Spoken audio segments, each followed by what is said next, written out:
Hello guys, welcome to our channel. आज हम class 12th के फिजिक्स का chapter number 11 12 nature of radiation and matter का exercise number 11.2 करने जा रहे हैं। Let read the question.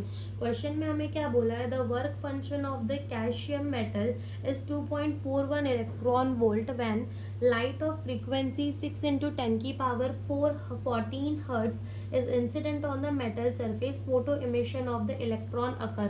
तो देखो हमें क्या बोल रहे हैं, जो वर्क फंक्शन है कैल्शियम मेटल का, वर्क फंक्शन क्या होता है? जो minimum amount of energy require होती है to emit the electron from the metal surface, उसको क्या बोलते हैं? Work function. तो जो वर्क फंक्शन है उसको डिनोट करते हैं फाई से, जो कि हमें कितना दे रखा है? 2.14 इलेक्ट्रॉन वोल्ट दे रखा है। ठीक है, इतना जो है, इतनी मिनिमम एनर्जी रिक्वायर होगी इलेक्ट्रॉन को एमिट करने के लिए फ्रॉम द मेटल सरफेस। वो एनर्जी हमें दे रखी है जब लाइट ऑफ फ्रीक्वेंसी हम कितनी यूज कर रहे हैं? 6 into 10 की पावर 14 हर्ट्ज की।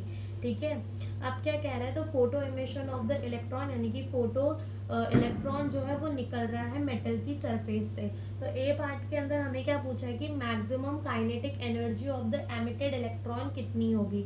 तो देखो, जैसे मान लो कि जो हमारी एनर्जी है फोटोन की, वो कितनी है? 8 इलेक्ट्रॉन वोल्ट है, और जो वर्क फंक्शन है वो कितना है? 2 इलेक्ट्रॉन वोल्ट है, मान लो। ठीक है, हमने 8 इलेक्ट्रॉन वोल्ट की एनर्जी दी, और जो वर्क फंक्शन है वो 2 इलेक्ट्रॉन वोल्ट का है, यानी कि 2 ही इलेक्ट्रॉन वोल्ट की एनर्जी चाहिए इलेक्ट्रॉन को निकालने के लिए फ्रॉम द मेटल सरफेस। तो बाकी बची हुई एनर्जी, यानी कि बाकी बची हुई 6 इलेक्ट्रॉन वोल्ट जो एनर्जी है वो क्या होगी? Kinetic energy of the electron में, यानी कि काइनेटिक एनर्जी बन जाएगी इलेक्ट्रॉन की, और इलेक्ट्रॉन स्पीड के साथ बाहर निकलेगा। ठीक है, मान लो जैसे अभी यहाँ पर क्या है? 8 इलेक्ट्रॉन वोल्ट हमने क्या दे दी है? उसको एनर्जी दे दी, और जो वर्क फंक्शन है वो 2 इलेक्ट्रॉन वोल्ट है। ठीक है, बट मान लो जो इलेक्ट्रॉन है वो एमिट हो रहा है विद द 4 इलेक्ट्रॉन वोल्ट, यानी कि जो 2 इलेक्ट्रॉन वोल्ट है वो क्या हुआ? इलेक्ट्रॉन ने वेस्ट कर दी आजू बाजू के कोलिजन्स में। ठीक है, तो अगर हम बात करें मैक्सिमम काइनेटिक एनर्जी की, ठीक है, मैक्सिमम काइनेटिक एनर्जी क्या होगा? जितनी हमने एनर्जी दी ई, माइनस उसमें से वर्क फंक्शन कितना था, उसके बाद की जो भी एनर्जी बच रही है वो पूरी काइनेटिक एनर्जी बननी चाहिए। तो ये क्या होता है? अपना मैक्सिमम काइनेटिक एनर्जी होता है। ठीक है, अगर अपन ई की बात करें तो ये क्या होता है? एच म्यू जितना होता है -5। यहाँ वैल्यू पुट कर देते, देखो एच क्या हो जाएगा? 6.63 इंटू 10 की पावर -34 जूल में रहेगा, इंटू वी फ्रीक्वेंसी हमें कितनी गिवन है? 6 इंटू 10 की पावर 14 -5 कितना हमें गिवन है? 2.41 इलेक्ट्रॉन वोल्ट हमें गिवन है। अब यहाँ से देखो 6.63 इंटू 10 की पावर -34, ये हमें किस में गिवन है? जूल में। तो इसको कन्वर्ट कर लेते हैं इलेक्ट्रॉन वोल्ट में, इसको डिवाइड कर देते हैं विथ 1.6 इंटू 10 की पावर -19। ठीक है, ये हो जाएगा इलेक्ट्रॉन वोल्ट इंटू 6 इंटू 10 की पावर 14 माइनस ये कितना हो जाएगा? 2.41 इलेक्ट्रॉन वोल्ट।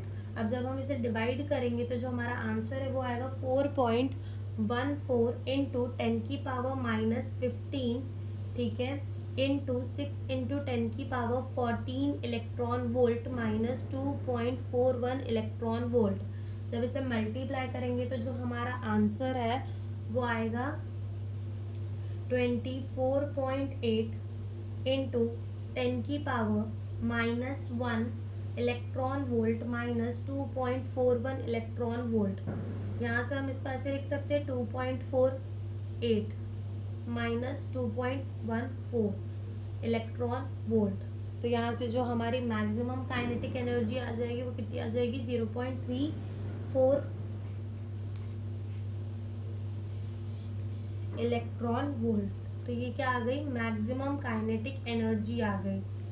ठीक है, चलो बी पार्ट में हमसे क्या पूछा है? बी पार्ट में पूछा है what is the stopping potential. Stopping potential कितना होगा? तो देखो, जो काइनेटिक एनर्जी होती है मैक्सिमम, ठीक है, वो किसके बराबर होती है? ई इंटू वी नॉट के बराबर होती है, जहाँ ई क्या है? ई है अपने चार्ज ऑन द इलेक्ट्रॉन। ठीक है, और वी नॉट क्या है, स्टॉपिंग पोटेंशियल है। तो अगर यहाँ से अपन अपना स्टॉपिंग पोटेंशियल निकाले तो वो क्या हो जाएगी, काइनेटिक एनर्जी मैक्सिमम अपॉन में ई के बराबर होगी। अभी काइनेटिक एनर्जी मैक्सिमम निकाली 0.34 इलेक्ट्रॉन वोल्ट, ठीक है, अपॉन में क्या आ जाएगा, नीचे इलेक्ट्रॉन यहाँ से ये कट जाएगा और हमारा जो स्टॉपिंग पोटेंशियल है वो कितना आ जाएगा, 0.34 वोल्ट आ जाएगा, ठीक है। जो स्टॉपिंग पोटेंशियल है वो कितना आ जाएगा, 0.34 वोल्ट आ जाएगा। सी पार्ट के अंदर आता है, देखो सी पार्ट में हमसे क्या पूछा है कि maximum speed of the emitted photo electron कितनी होगी।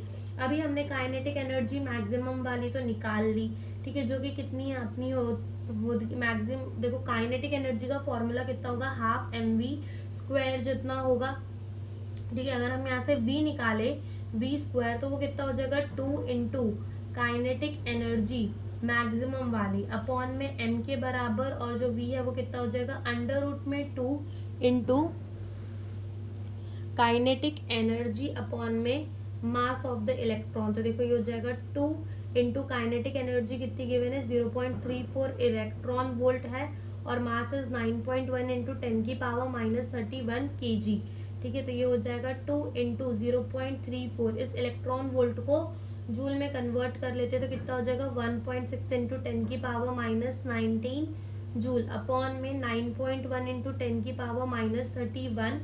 तो जब हम इसे मल्टीप्लाई करेंगे तो जो हमारा आंसर है वो कितना आ जाएगा, वो आ जाएगा 1.088 इंटू 10⁻⁻19 अपॉन में 9.1 इंटू 10⁻⁻31। जब इसे डिवाइड करेंगे तो जो हमारा आंसर है वो कितना आ जाएगा, वो आएगा 0.11 इंटू 10 की पावर क्या आ जाएगा, 12। जब इसको रूट से निकालेंगे तो 0.334 इंटू 10⁻6 आ जाएगा, जिसको हम 1, 2 एंड 334 इंटू 10⁻3 भी लिख सकते हैं, ठीक है। 3 मीटर पर सेकेंड भी लिख सकते हैं इसकी वेलोसिटी को, और हम इसे ऐसे भी लिख सकते हैं, वेलोसिटी को लिख सकते हैं 334 किलोमीटर पर सेकेंड। तो दोनों ही आंसर हमारे जो हैं वो सही होंगे। तो यही हमसे इस क्वेश्चन में पूछा था। Thank you for watching the video.